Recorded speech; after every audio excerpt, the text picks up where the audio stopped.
Lass uns einfach mal ein Lied singen.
in meinem Leben. Egal was passiert. Egal welche Herausforderung das Leben schickt.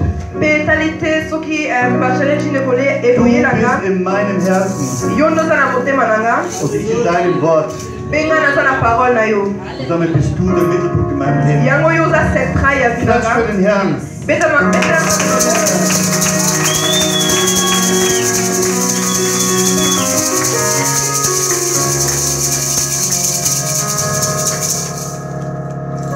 Und auch ein Dankeschön für das Lobpreisteam. Et merci pour notre équipe de louange. Was jeden Sonntag eine halbe Stunde früher da ist. Pour chaque dimanche, il y a 30 minutes avant. Auch an die Techniker. An den Beamerdienst. Appareil. An die Platzanweiser. Protokoll. An die Übersetzer. Interprète. An all diejenigen, die es möglich machen, heute diesen Gottesdienst so zu feiern, wie wir feiern dürfen. Danke dafür, einen großen Applaus auch für Sie. Amen.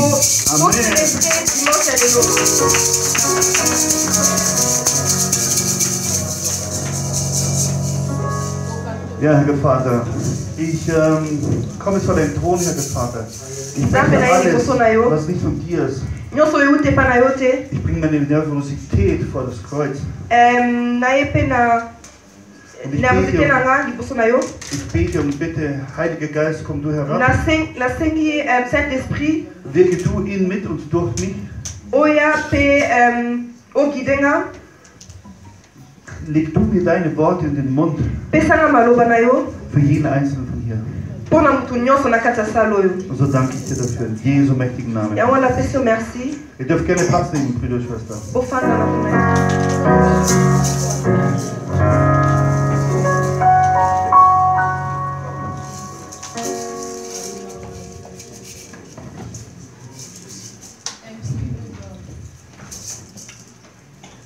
Ja, liebe Brüder und Schwestern, wir haben letztes Mal aufgehört mit dem Wort Pünktlichkeit und dass der Herr bei jedem Einzelnen mal wirken soll. Und ich darf euch sagen, der Herr hat gewirkt. Amen. Und ich danke jedem Einzelnen, der es geschafft hat, heute pünktlich zu sein. Trotz der Zeitumstellung. Applaus für jeden Einzelnen von euch. Amen. Und für diejenigen, für die es neu war, hier pünktlich da zu sein, hat nur ein einziges Samenkorn im Herzen ist hineingefallen. Und ihr, beziehungsweise der Herr, wird schauen, dass ihr diese Pflanze wachsen lässt. Die Pflanze der Pünktlichkeit. Und wisst ihr, was das Schönste daran ist? Wenn diese Pflanze tief wurzelt und der Stamm immer kräftiger wird,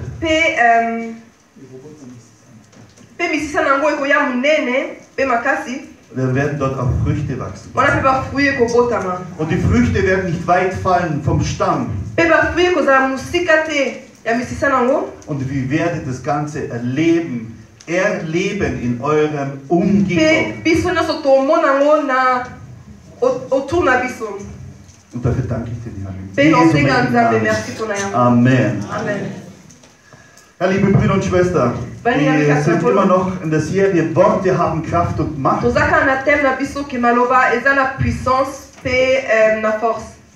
wir haben uns letztes Mal auch die 10 Gebote angeschaut. Wir haben festgestellt, dass es sich um 2 Tafeln handelt. Auf der einen Tafel waren die Gebote drauf gestanden für den Herrn. Und auf der zweiten Tafel waren gestanden die Gebote für das Miteinander. Und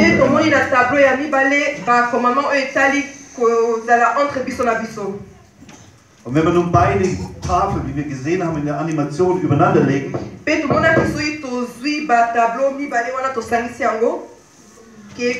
dann hat das Ganze eine Herzform ergeben. Die 10 Gebote sind quasi die 10 Gebote der Liebe. Das Doppelte der Liebe. Und darum geht es, liebe Brüder und Schwestern.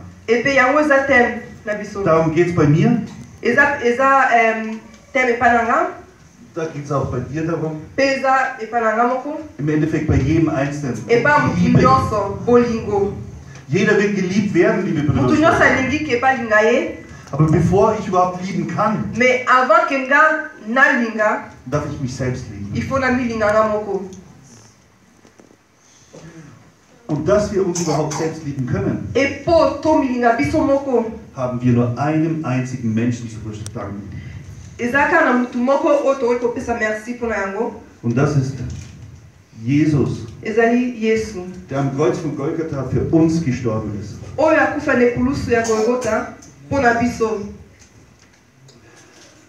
Und da gibt es natürlich auch Worte. Worte der Macht und Kraft. Und ihm hat gedürstet. Ja, gedürstet, er hat Durst gehabt. Und bevor er nach etwas gefragt hat zum Trinken, hat er ihm gesagt, mein Gott, warum hast du mich verlassen? Er hat schon etwas gespürt. Er hat in sich gespürt, dass etwas anders ist als bisher.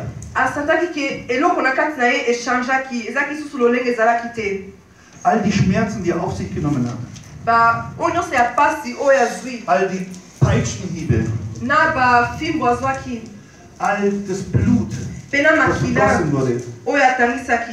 Die schwere Trage des Kreuzes bis dorthin. Er hat all das geschafft. Hat über sich ergehen lassen und ertragen, weil er nicht alleine war. Weil der Herr in ihm war. Weil der Herr ihm die Kraft gegeben hat. All das zu überstehen. All das zu ertragen. All diese Mühen und Schmerzen. Und wie er dann am Kreuz oben war, da gab es dann im Grunde genommen für mich auch herausgefunden in dieser Vorbereitung die 3 wichtigsten Wörter überhaupt. Und Jesus sprach, es ist vollbracht. Tout est accompli. Worte haben Kraft und Macht, liebe Brüder und Schwestern. Es ist vollbracht. Tout est accompli. Und der Geist ist aus ihm raus. Esprit und der tote Körper war im Grunde genommen dran am Kreuz gehangen. Es ist vollbracht. Tout est accompli. Ich habe nachgeschaut, was vollbracht bedeutet, Definition gesucht. Und ich habe 2 Sachen gefunden, komplett. Einmal, es ist vollbracht, wenn etwas mühevoll gewesen ist.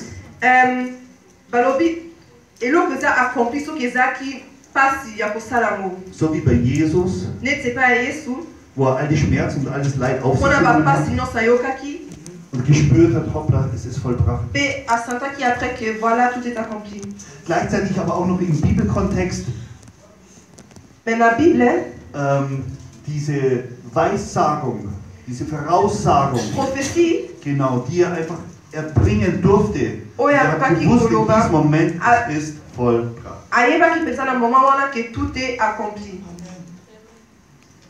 Auf der anderen Seite herauszufinden, dass wir Menschen auch darüber sprechen, wenn etwas viel Freude gemacht hat, wenn wir mit Freude etwas gemacht haben und etwas geschafft haben, dann heißt es auch, es ist vollbracht. Ich habe es vollbracht. Und das sehen wir wieder hier in dieser Welt, in dieser menschlichen Welt,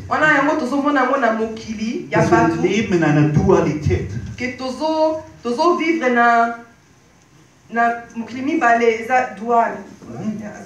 Zwischen hell und dunkel. Zwischen Mann und Frau. Zwischen Salz und Zucker. Zwischen weiß und schwarz. So, was hat das alles mit den Worten zu tun? Sehr viel, liebe Brüder und und Schwestern. Wenn wir nicht aufpassen, was wir sprechen, können wir Wörter einmal Gutes aussprechen und einmal Schlechtes. Und da habe ich euch Folgendes vorbereitet. Achso, das war Johannes 19. Nee, brauchen wir nicht mehr, sorry. Genau, und das heutige Thema ist, erkenne deine Worte. Und da möchte ich euch bitten, aufzuschlagen, Matthäus 12, 35, 37. Matthieu 12, Vers 35 à 37. Und darf ich dich bitten zu... Okay, Französisch, wer kann kurz übersetzen? Oder vorlesen? Ja, genau. Car par tes paroles tu seras justifié et par tes paroles tu seras condamné. Denn aus deinen Worten wirst du gerechtfertigt werden und aus deinen Worten wirst du verdammt werden. Also, liebe Brüder und Schwestern, es geht um die Worte.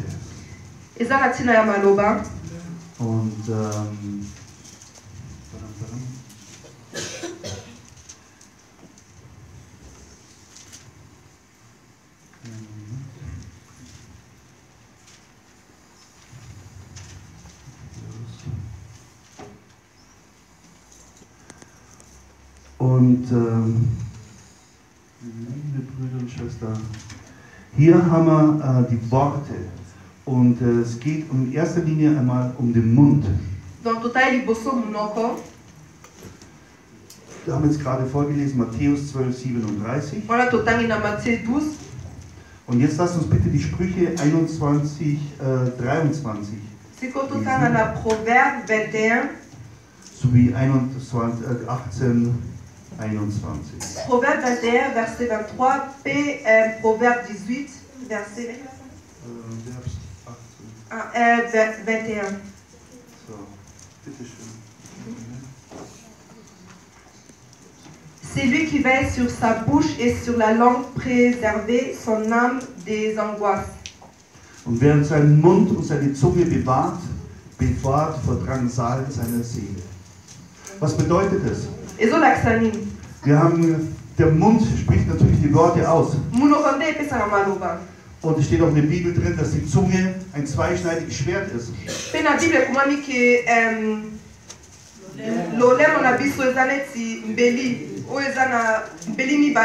Und wenn wir mit der Zunge Gutes aussprechen, werden wir auch gute Saat säen und auch Gutes ernten. Sprechen wir aber schlechte Dinge aus, werden wir Unkraut sehen. Und das wirkt sich dann wieder negativ auf unsere Seele aus.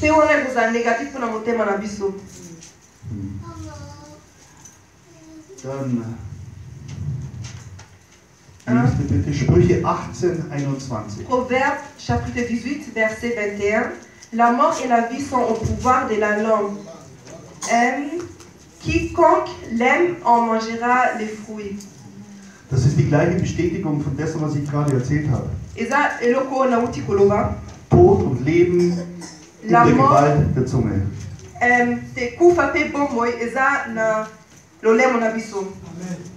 Amen. Lasst uns gleich die anderen nehmen, bevor ich da mal hin und her springe. Bitte schön. Tite chapitre 3, verset 2 à 3. De ne dire la personne d'être pacifique, modéré, plein de douceur envers tous les hommes. Niemand zu lästern, nicht streitsüchtig zu sein, gelinde alle Sanftmut erweisen gegen alle Menschen. Was verbirgt sich dahinter? Wie bin ich denn, wenn ich streitsüchtig bin? Welche Worte benutze ich, wenn ich streitsüchtig bin?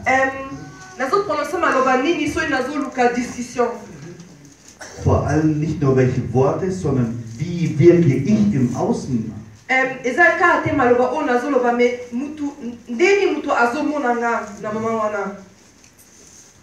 Ist euch immer aufgefallen? Ihr habt sicher schon mal einen Streit gehabt. Bien sûr, vous avez déjà la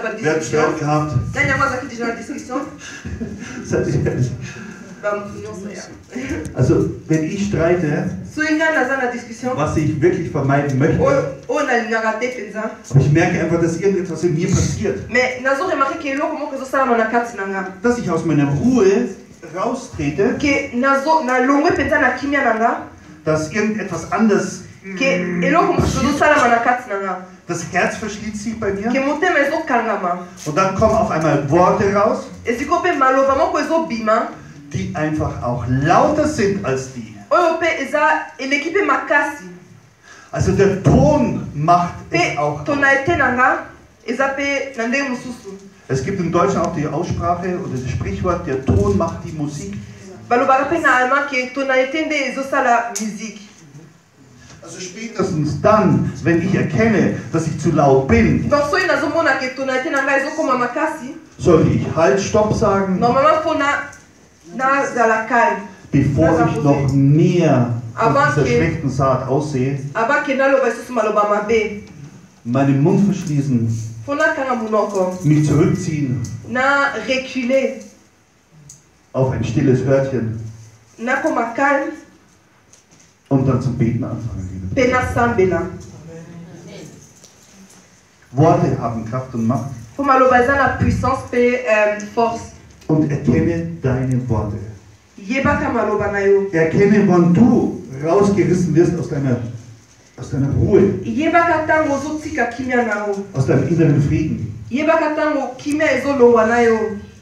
Und das Interessante dahinter ist, was ich für mich herausgefunden habe, dass da noch mehr steckt dahinter. Es hat einen Grund, warum ich gerade so. Und meistens deswegen, weil es nicht so läuft, wie ich es mir vorstelle.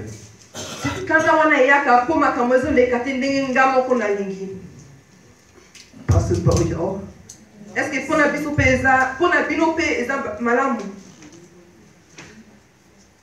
Worte haben Kraft und Macht. Das nächste, schauen wir uns bitte den Vers an. Proverbe 12, chapitre 18. Non, chapitre 12, verset 18. Tel qui parle légèrement blesse comme un glaive, mais la langue des sages apporte la guérison. Da ist einer, der unbesonnenen Worte redet, gleich Schwertstrichen, aber die Zunge der Weisen ist Heilung. Also in diesem Vers steckt schon die Lösung drin. Die Zunge der Weisen ist Heilung. Diejenigen, wer sind denn Weise? Weise sind Menschen, die Erkenntnis erlangt haben.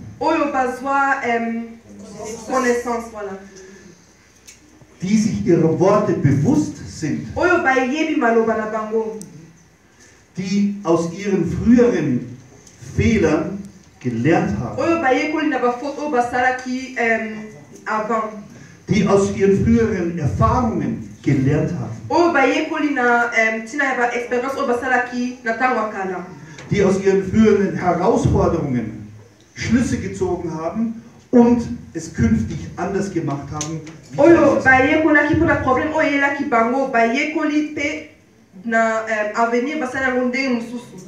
Die Zunge der Weisen ist Heilung. Und wenn du einfach irgendwelche Wörter so aussprichst, so wie die Jugendlichen bei mir in der Schule, ich sag euch, was da alles rauskommt aus dem Mund, was da für eine Saat tagtäglich gesät wird, da muss ich ja aufpassen, dass ich nicht irgendwie drüber stolpere. Amen. Als nächstes. Dans Marc chapitre 11, verset 23, je vous l'ai dit en vérité, si quelqu'un dit à cette montagne, ôte-toi de là et jette-toi dans la mer, et s'il ne doute point en son cœur, mais croit que ce qu'il dit arrive, et il verra s'accomplir. Markus 11,23. Wahrlich, ich sage euch,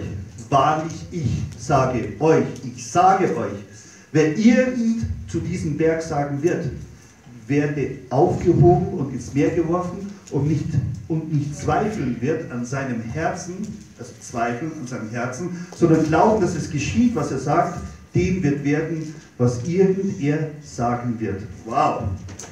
So, das hört sich alles so schön an. Wir kennen den Spruch. Ja? Aber hallo, Berg, nehmen, heben, rein.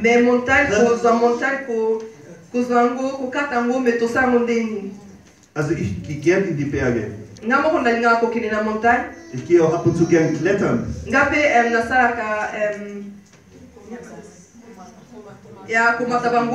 Aber wer zum Beispiel Garmisch-Partenkirchen diese Alpspitze sieht und das Stück jetzt wegnehmen sollte, nur das obere Teil, und nehmen soll und dann wegwerfen soll, dann übersteigt es meine Vorstellungskraft.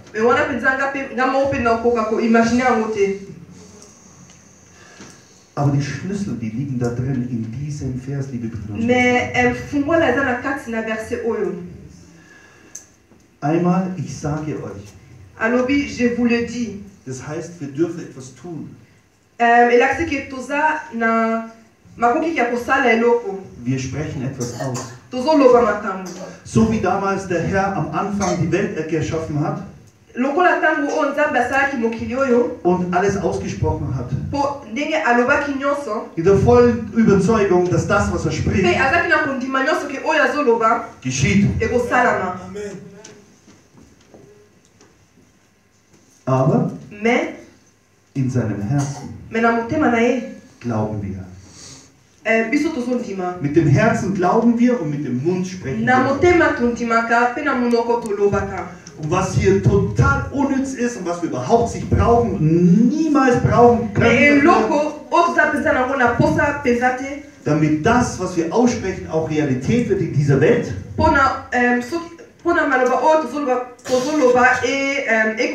ist das Wort Zweifel. Liebe Brüder und Schwestern,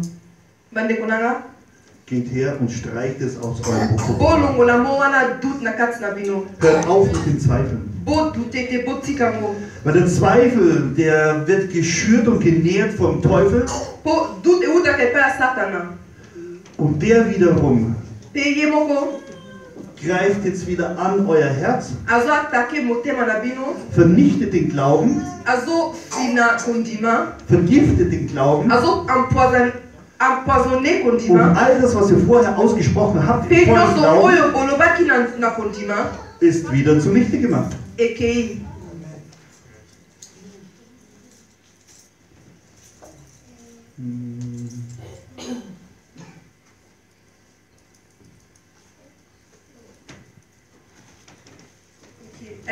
Marc chapitre 11, verset 24. C'est pourquoi je vous dis, tout ce que vous demanderez en priant, croyez que vous l'avez reçu et vous le verrez s'accomplir. Darum sage ich euch, alles, um was ihr betet und bittet, glaubet, dass ihr es empfanget und es wird euch werden. Da steckt wieder alles drin. Da steckt der Glaube drin. Da steht das Bitten drin. Da steckt das Beten drin. Und dass wir es empfangen werden. Liebe Brüder und Schwestern,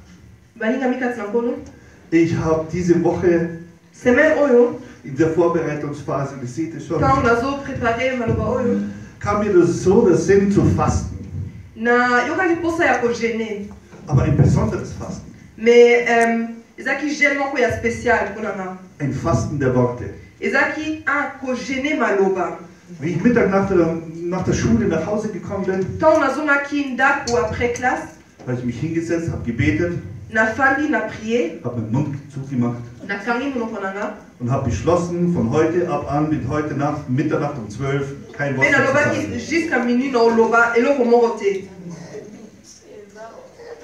Probiert es aus. Nur einen halben Tag.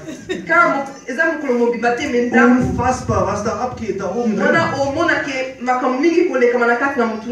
Wie irgendjemand in euch, also in mir, irgendjemand, ein Ding nach dem anderen schickt.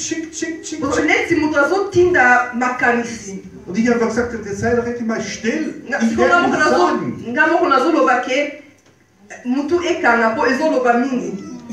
Was passiert? Was passiert dann? Der Teufel, der ist schlau. Es klingelt das Handy. So, jetzt gehe ich hier zum Handy.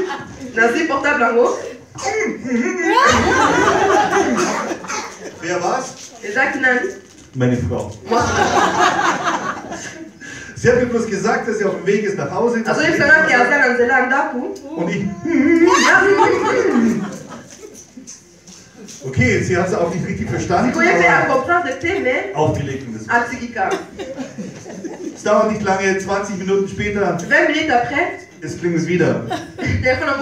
Wieder meine Frau. Ich bin nicht dran gegangen. Dauert nicht lange.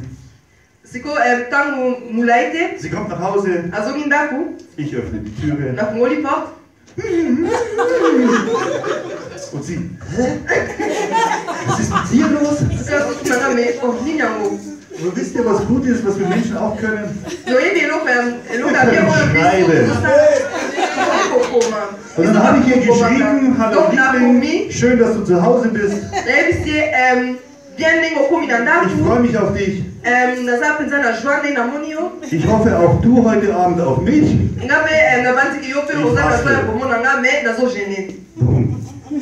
Und sie, gibt's nichts zum Essen? Nein, ich faste mit Worten. Und sie, Ich meine, ich habe viel gelernt von ihr, gerade was Fasten anbelangt.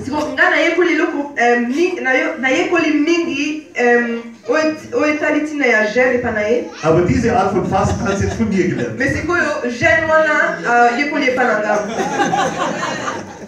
So. Ja, und es dauert nicht lange. Und es kommt die erste Frage. Und ich gehe wieder her und schreibe die Antwort auf. Etwas später kommt sie wieder. Und sie stellt mir wieder eine Frage. Und ich habe gemerkt, Holland, boah, da passiert schon wieder was. Irgendwas stimmt da nicht. Ich habe gesagt, nein, ich sage jetzt nichts. Nein, ich sage immer noch nichts. Und dann habe ich was gesagt, dann habe ich den Mund aufgemacht. Und dann habe ich gesagt, das kann doch jetzt nicht sein. Jetzt kommst du mit derselben Frage schon wieder. Und ich darf es schon wieder machen. Immer ich. Habt ihr gesehen, was gerade passiert ist? Ich habe mich aus meiner Ruhe rausbringen lassen. Der Teufel hat benutzt etwas Kleines meiner Frau. Sie hat mich gefragt, aber eine Frage, wo der Teufel genau gewusst hat, dass er nicht ausbringt. Worte haben Kraft, Worte haben Macht. Viel interessanter, wo ich Verzeihung draufgeschrieben habe. Und wo ich dann hergegangen bin und überlegt habe. Aus der Ruhe rausgebracht. Die Worte unbedacht ausgesprochen. Und vor allen Dingen auf die Worte reflektierend geachtet. Was habe ich ausgesprochen? Jetzt fragst du mich schon wieder.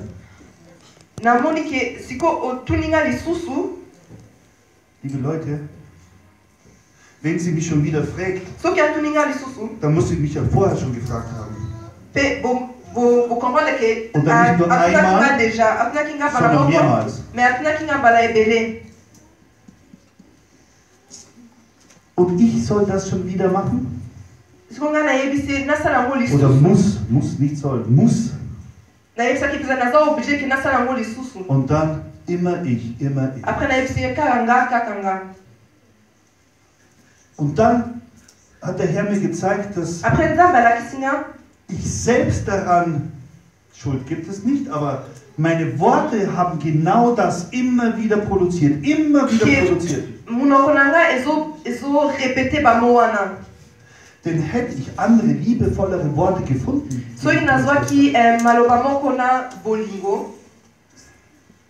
würde meine Frau nicht wieder kommen und dasselbe noch mal fragen.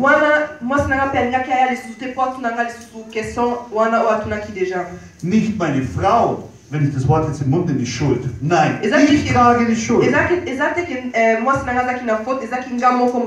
Ich selbst trage die Schuld dafür.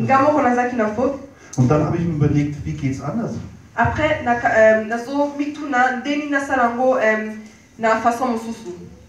Und dann bin ich drauf gekommen. Anders würde gehen. Schön, dass du danach fragst. Und ja, das kann ich gerne machen. Aber darf ich dich mit einladen? Dass ich dir zeige, wie ich es mache.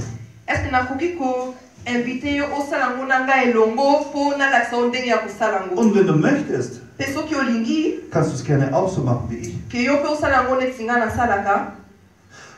Und dann bin ich dir jetzt schon dankbar dafür, dass du es irgendwann mal in der Zukunft gemacht hast. Spürt ihr den Unterschied? Das Herz bleibt offen, liebe Brüder. Das Herz bleibt offen bei mir. Und das Herz bleibt auch offen bei meiner Frau. Sie ist sogar offen dafür, ich lade sie ein, mitzumachen. Und ich habe mich bedankt dafür schon in der Zukunft, dass es gemacht hat. Das heißt, ich glaube fest daran, wenn ich es kann, dass sie es auch kann. Versteht ihr? Worte haben Kraft und Macht. Erkennt eure Worte. Erkennt, was spreche ich wann und wo aus.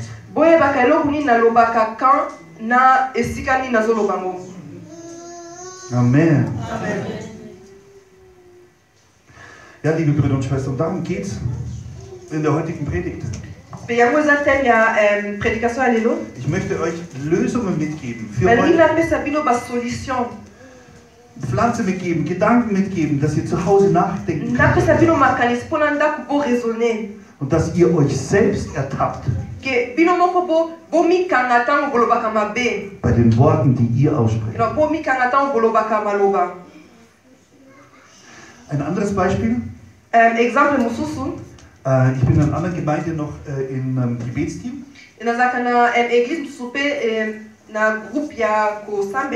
Und letzte Woche am Mittwochabend kam eine junge, werdende Mutter zu mir. Und hat mich gebeten, für sie zu beten. Und ich habe mir erstmal angehört, um was es ging. Also sie ist 22. Sie ist verheiratet mit einem Christen. Schon mal gut gemacht.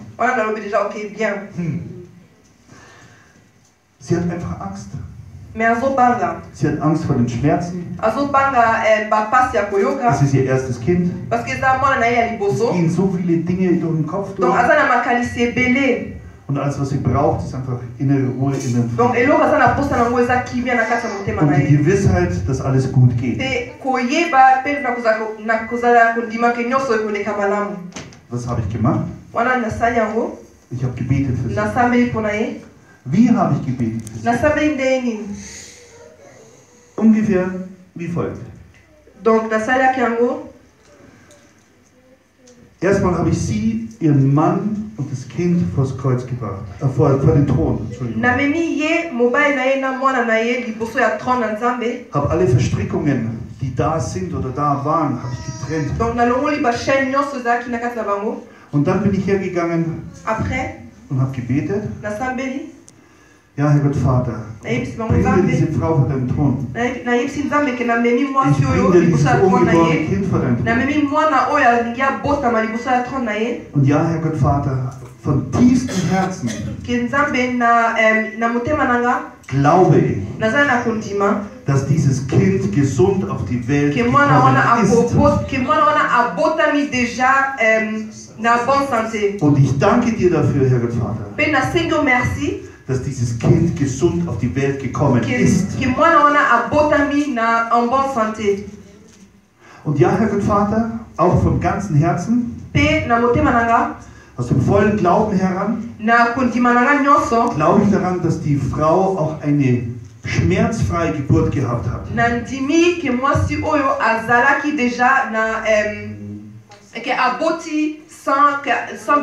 Und ich danke dir dafür, Herr Vater, dass sie eine schmerzfreie Geburt hat. Amen. Das war's. So, sie schaut mich an. Aha. Okay, gut. Okay, merci. Können wir noch dafür beten, weil ich muss jetzt noch ins Krankenhaus? Und mir aussuchen, welche Art von Geburt ich haben werde?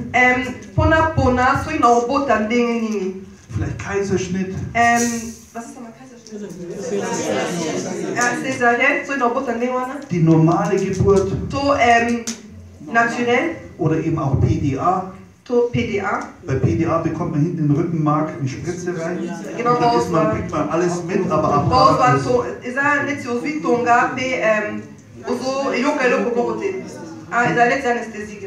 Und dann habe ich sie angeschaut und habe gesagt, liebe Schwester, nein, dafür bete ich nicht. Und sie schaut mich an. Und dann habe ich sie erklärt. Schau mal, was ich gerade jetzt gemacht habe für dich. Ich habe gebeten dafür nicht gebeten, ja, ich habe gebeten dafür, dass ein gesundes Kind auf die Welt gekommen ist. Ich habe gebetet dafür, dass du eine schmerzfreie Geburt hast. Es ist doch schon geschehen. Alles, was ich gemacht habe. Ich habe das Licht angemacht für dich.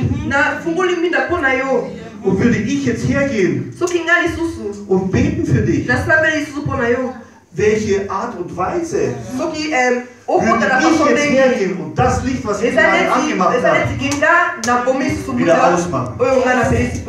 Amen. Worte haben Kraft und Macht.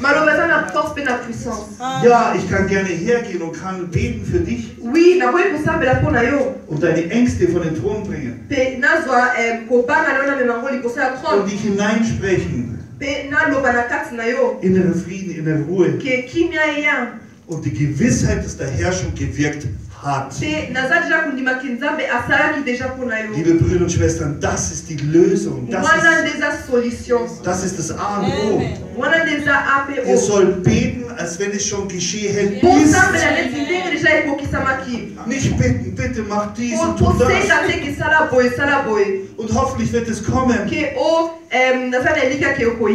Bitte gib mir die Finanzen, damit ich mir dies und das kaufen kann. Und dann wird es kommen. Und dann triffst du einen Bekannten. Und der fragt dich, und wie geht's dir so?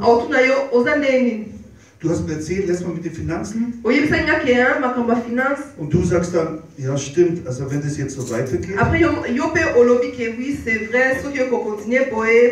dann überlege ich gerade, ob ich vielleicht in einem Monat sogar mein Auto verkaufe. Hallo, liebe Leute. Wundert euch nicht, wenn ihr das Auto wirklich verkaufen müsst. Weil ihr habt es selbst ausgesprochen. Kapiert ihr?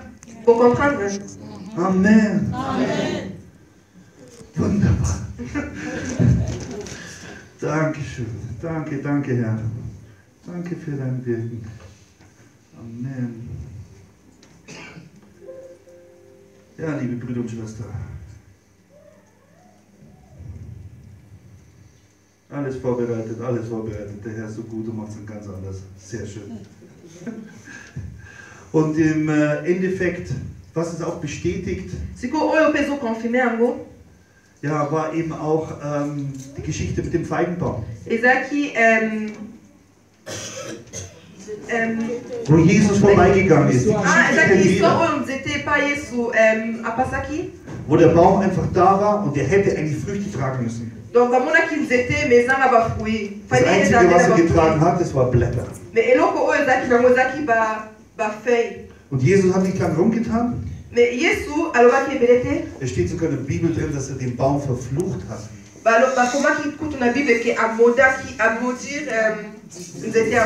Und ist weitergegangen. Am Abend sind sie denselben Weg zurückgegangen. Am Baum vorbei. Am nächsten Morgen kommen sie wieder auf denselben Weg. Jesus geht an dem Baum vorbei. Aber einer seiner Jünger sagt, Herr, siehst du, der Baum, er trägt keine Blätter mehr. Sind alle abgefallen.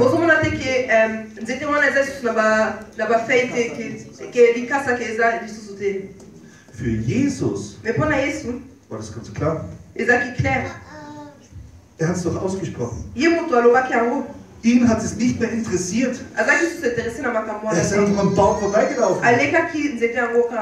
Er hat gewusst, dass was er ausspricht, im Namen des Herrn, dass es passieren wird. Dass das natürlich Zeit braucht. Denn in dem Vers steht auch drin, dass die Wurzeln versiegt sind. Verschlossen sind. Und die das restliche Feuchtigkeit, die da drin ist, muss natürlich noch aufgebraucht werden, bevor die Blätter keine Kraft mehr haben, sich festzuhalten und loslassen. Und nicht weit vom Stamm fallen. Das ist der Beweis dafür, liebe Brüder und Schwestern.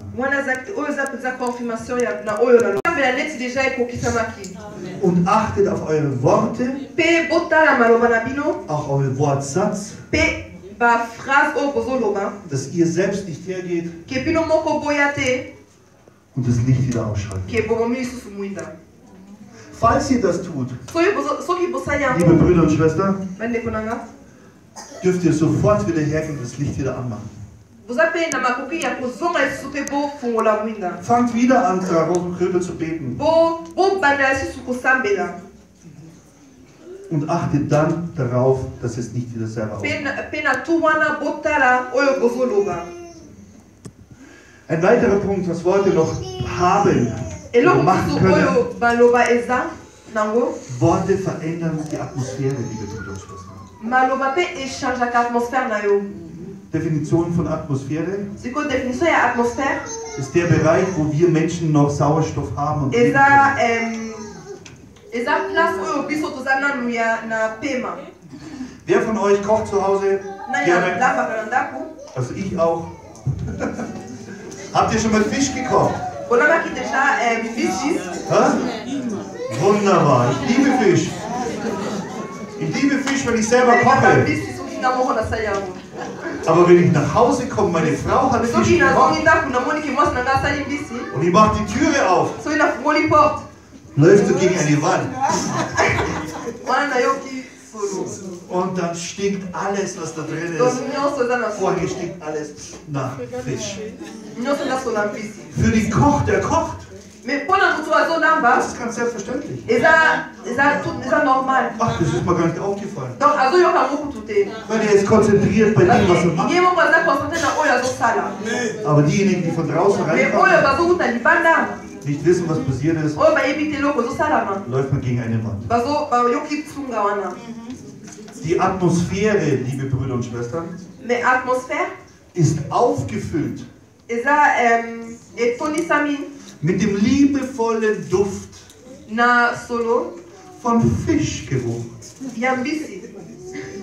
Habt ihr gesehen, was ich gerade gemacht habe? Ich habe wissentlich bewusst gute Worte gewählt.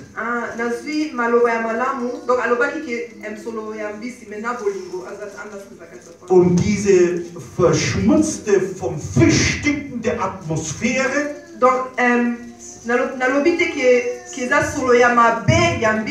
zumindest für mich in meinem Herzen zu reinigen. Dass ich reingehen kann und nicht so reagiere, wie ich früher reagiert habe. Oh nee, schon wieder Fisch. Dann geh doch her und tu mal lüften, mach's Fenster auf. Hier stinkt's. Worte haben Kraft und Macht. Mit diesen Worten, die ich jetzt gerade ausgesprochen habe,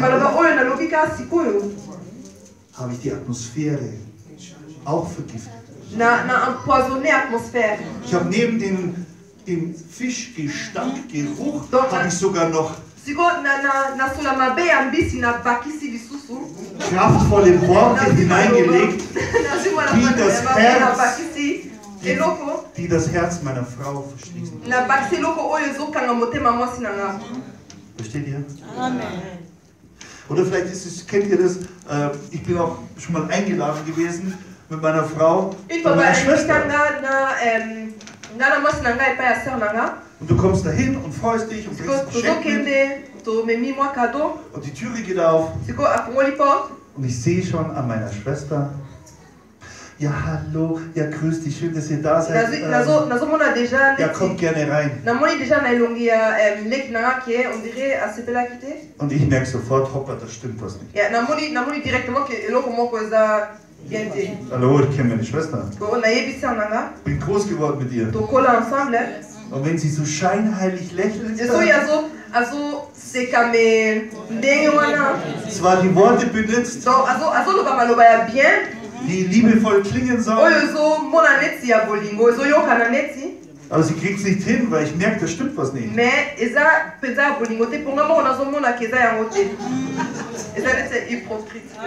Und dann kommst du rein ins Wohnzimmer. Meine Schwester sitzt sich hier hin. Und da hinten im Eck sitzt mein Schwager. Und du spürst förmlich in dieser Atmosphäre, dass die vorhin irgendwie gestritten haben müssen.